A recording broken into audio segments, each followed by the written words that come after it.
Mbunge la kitaifa Moses Wetangula ametoa wito kwa wanabodaboda kuongoza kampeni ya kuhamasisha Wakenya kujisajili kama wapiga kura kabla ya uchaguzi mkuu wa mwaka 2027.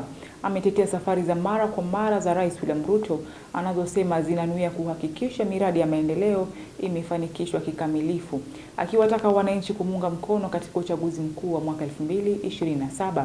Wetangula aliandamana na viongozi wa muungano wa Kenya Kwanza ambao wameendelea kumkosoa kinara wa DCP Rigathi Gachagua kwa madai kuwa analenga kusambaratisha sekta ya utalii kwa kuwaonya watalii dhidi ya kuzuru nchini. Taifa linapoendelea kujiandaa kwa ajili ya uchaguzi mkuu wa mwaka ujao, Spika wa bunge la kitaifa Moses Wetangula amewarai wanabodaboda kote nchini kuongoza kampeni ya kuhamasisha Wakenya kujiandikisha kama wapiga kura. Siku ya tarehe 10 mwezi wa 8 mwaka ujao, silaha ya kisiasa sio ngumi. Silaha ya kisiasa sio fimbo, sio mawe, ni kadi yako ya kura.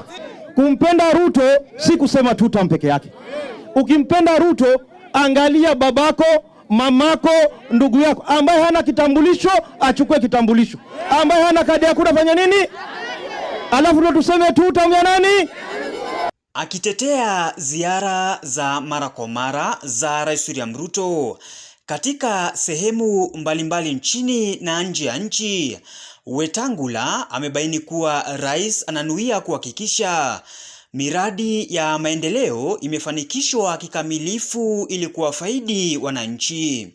Wale wanachigamba na kupiga vifua, tarehe 9 mwezi wa 8 mwaka ujao watapigwa na aibu kubwa, kwa sababu William Samoei Ruto atakuwa amechaguliwa muhula wa ngapi? Wa pili. Sasa reli inatengenezwa, tunaona masoko, tunaona affordable housing, tunaona hata tunajengewa stadium.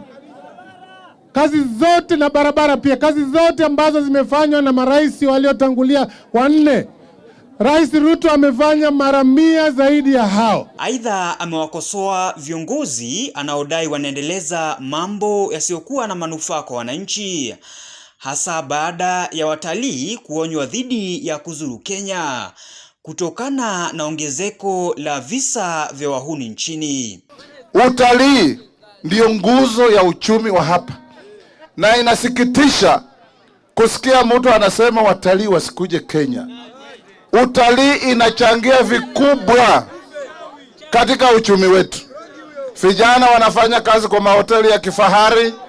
Watalii wakija hapa, mnatembea nao, wanakupatia pesa kidogo, madola, na huyu mtu anasema watalii wasiingie Kenya. Mtu kama huyo tutakuja kuonana na yeye mundu.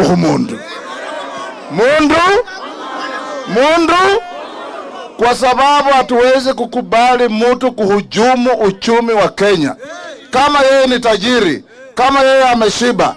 Tunasunguka Kenya mzima, unasunguka kona yote. Atukiambia watu wa mlima watoke kwa serikali, tunataka kujua wewe Gachagua, hii serikali ambao watu ya mlima walipanga pamoja, wakaunda pamoja na William Ruto, na serikali ambayo imefanya maziwa ikuwe sawasawa, kahawa ikuwe sawasawa, majani chai ikuwe sawasawa, imekuwaje kwa sasa ukashindwa na kazi? Haya yalijitokeza wakati wa hafla ya kuwezesha wanabodaboda katika kaunti ya Taita Taveta, hafla iliyowaleta pamoja viongozi wa muungano wa Kenya Kwanza. Uwanja ugani hapa. James Mwangi, Undugu TV.